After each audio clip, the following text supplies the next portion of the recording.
danışırıq və Faiq müəllim Enough Education şirkətinin təsisçisi Faiq Nəsrullayev studiyamızdadır və mən istəyirəm ki, Enough Education şirkəti haqqında dinləyicilərimizin daha elə bir ki, geniş məlumatı olsun.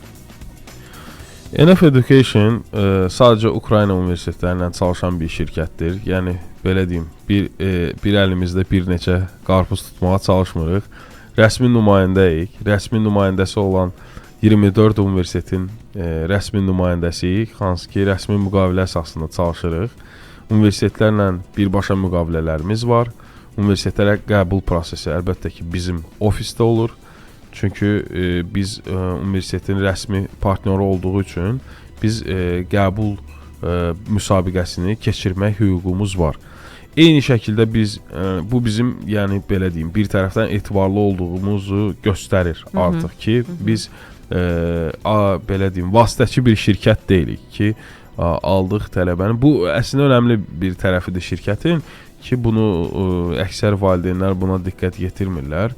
Amma bu əslində işin ən önəmli tərəfidir.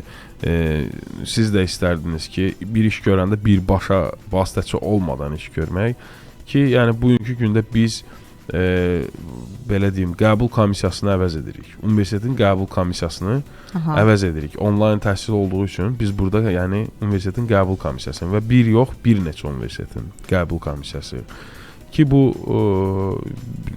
həm abituriyentlər üçün, həm valideynlər üçün çox məsuliyyətli bir işdir. Çox rahat bir sistemdir. Və bundan əlavə biz əlbəttə ki, müqavilə bağlayırıq və müqavilədə görəcəyimiz, icra edəcəyimiz işin müddətini göstəririk. Hansı universitetdirsə, universitetin adını göstəririk. Ondan sonra ixtisası göstəririk və dərəcəni göstəririk də, bakalavr. Əslində bunu deməyimdə bir, yəni məqsəd var. Bilirsiniz nəyə görə? Çünki mən əlbəttə burada, yəni heç kimin işini pisləmək istəmirəm. Sadəcə, yəni bəzi müqavilələr var, mən görmüşəm də. Bağlananda qeyd olunur ki, məsələn, Ukraynadsa Ukrayna universitetləri deyə qeyd olunur və ya başqa ölkədirsə, başqa ölkənin adı və universitetləri deyə qeyd olunur. Bu səhv bir müqavilədir. Niyə bilirsiniz elə qeyd olunur? Niyə? Çünki müraciət olunur 10 universitetə, qəbul gəlir ikisindən və ya birindən, söz verdiyi universitet olmur, başqa universitet olur. Axırda deyir ki, mən sizi qəbul elədim də. Nə fərqi var sizə? Ora olmadı, bura oldu da. Amma bu necə, yəni nə fərqi var? İnsan psixoloji olaraq özünü hazırlayıb aviasiya akademiyasına, sən onu qəbul eləmirsən. Bir də ödənişlər də var da, burada fərqli xidmət haqqı var. Ola bilər ki, ödənişlərdə heç fərqi olmasın, eyni olsun. Onun heç bir fərqi yoxdur. Ödəniş eyni ola bilər, dəyişməyə bilər. İnsan istəyirdi, yəni oturub, məsəl üçün YouTube-da baxıb akademiyanın videolarına, ya internetdə araşdırıb, bu artıq belə deyim də, hazırdır o universitetə qəbul olmaqda. Özünü psixoloji olaraq ora hazırlayıb, olmayıb başqa universitetə. Bu zaman valideyn məsələn iradını bildirə bilməzmi məsələn? Hüququ yoxdur mu valideynin? Hüququ yoxdur. Bilirsiniz nəyə görə? Müqavilədə qeyd olunur ki, Ukrayna universitetləri. Hansı universitet qeyd olunmayıb, hansı ixtisas qeyd olunmayıb. Bildiniz necə? Başqa ixtisasa da qəbul olsa, ona görə bu işin vacib tərəfidir. Bəzən də təhsillərini yarımçıq qoyub qayıdırlar. Yəni ümumiyyətlə saxlayırlar. Bəli. Ondan sonra yəni qəbulu aldıqdan sonra sənki səndə, mənimki məndə deyə bir şey yoxdur. Mən buradan bir şey səsləndirirəmsə, tam səmimi deyirəm, bunu yəni qəbul xətrinə ya başqa bir məsələ üçün yox. Yəni biz götürürüksə tələbəni, bizim marağımız tələbənin qəbulu deyil, tələbənin məzunudur. Yəni biz Enough Education olaraq bunun üçün çalışırıq.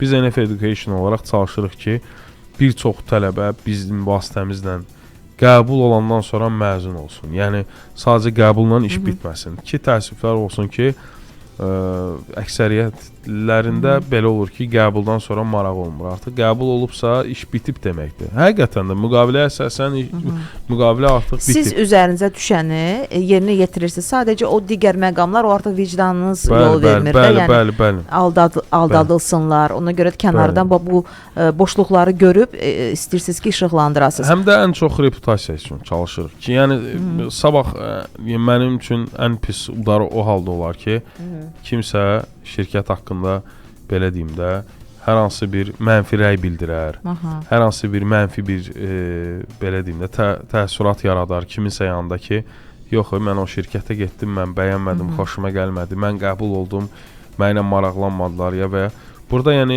indi az tələbə sayımız yoxdur. Bizdə tələbə çoxdur. Ona görə hər halda bəlkə də qulaq asanlar da var. Bizdə açıq valideyn qrupları var, WhatsApp-da tələbə qrupları var. Biz niyə görə onu açıq etmişik? Çünki biz bilirik ki, belə deyim, bizdən narazı qalan yoxdur. Hamısı açıqdır qrupda, öz aralarında da danışa qeydlər də bilirlər. edirlər, Bəli, çəkinmədən. bəli, sağ olsunlar, bütün bayramlarda da məni təbrik edirlər. Aha. Faiq müəllim, baxın həftə sonları da yeri gəlmiş ki, məsələn deyim ki, bizim radiomuzun əməkdaşları, özünüz Bəli. bilirsiniz, indi ad çəkməyəcəm. Onlar da hardasa Ukrayna universitetlərini təmsil edirlər. Yəni bir növ sizin bir növ o davamçılarınız yetişir də, yavaş-yavaş bu Bəli, təhsillə bəli. bağlı. Düzdür, qorxmayın, bundan narahat Birinin olmayın. adını çəkə bilərəm burada. Birinin də adı Hakimdir. Hakim bəy, Bəli, Hakim bəy həftə sonu hətta məndən Ukrayna ilə bağlı, qəbulla bağlı əlaqə nömrənizi istəmişdi.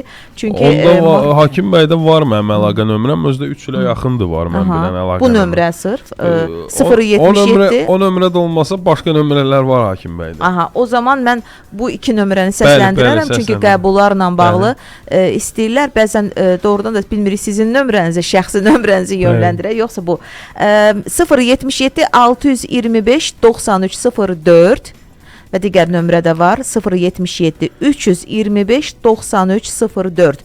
Bu nömrə ilə əlaqə saxlamalısınız. Mən bir daha xatırladım. Tək attestatla təhsil almaq şansınız var.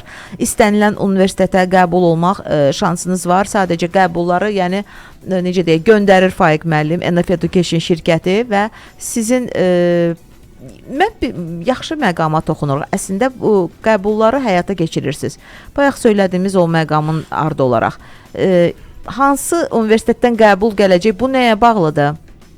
Necə, sualı başa düşmədim. Yəni məsələn mən gəlmişəm konsultasiyaya və artıq danışırıq və biz attestatımızı təqdim edirik sizə. Bəli. Və siz də təqdim edirsiniz bu universitetlər var. Baxır sizə nə lazımdır. Sizə operativ, yəni daha tez lazımdırsa, tez. Aha. Mənə belə deyim, Yəni arayış istənilən halda lazımdır. 100% reallaşacaq bu. 100% əlbəttə ki. Baxır sizə nə lazımdır. Sizə tez Bir də vaxt lazımdırsa. da var da. Dil var, tez var, tezi gecə, yəni tələsirəm və ya tələsmirəm. Ona görə və qiymət var, yəni ona görə bir seçim. Biz seçimi onsuz da bərabər edirik. Bərabər edirik. Valideyn, mən, onu abituriyent. Nə qədər müddətə gəlir nəticələr? Qəbul 3 günə qəbul olur. 3 günə. Aha, əla. Bir də məsələn həmişə deyirlər ki, avqust ayına kimi saxlamayın işinizi. Əlbəttə. Şirkətlərlə də biz burada görüşəndə. Bəli. Ən son ana saxlayırlar. Sonra da belə deyim, qalır ixtisaslar, amma o ixtisasların qiyməti artır. İllik təhsil haqqı yüksək olur və ya o ixtisas heç olmur. Varsa da ən bahalı universitetdə qalır. Olub, çox olub. Keçən il də olub. Ən sona hansılar qalır? Ən sona lazımsız ixtisaslar qalır da. Lazımsız deyəndə mən indi onların mənə adlarını çəkdirməyin. Çünki mən onların adını çəkəcəm. Kiməsə görə lazımlı ola bilər. O deyək ki, yəni belə deyim, aktual tələbat olmayan, hə. bəli, tələbatı olmayan ixtisaslar qalır. Adlarını çəkmirəm indi hansılardır. Amma belə əsas tələbat olan ixtisaslar və çox olub. Keçən il də başımıza gəlib ki, may-iyun aylarında maraqlanıblar. Təhsil haqqı nə qədərdir? Qiyabi $800. Avqust ayında zəng vurublar. Var, bəli. Təhsil haqqı nə qədərdir? $2200. Bəs biz zəng vurmuşduq, sizlə danışmışıq, $800 idi. Siz nə vaxt zəng vurmuşdunuz? Mayda, iyunda. Avqust ayında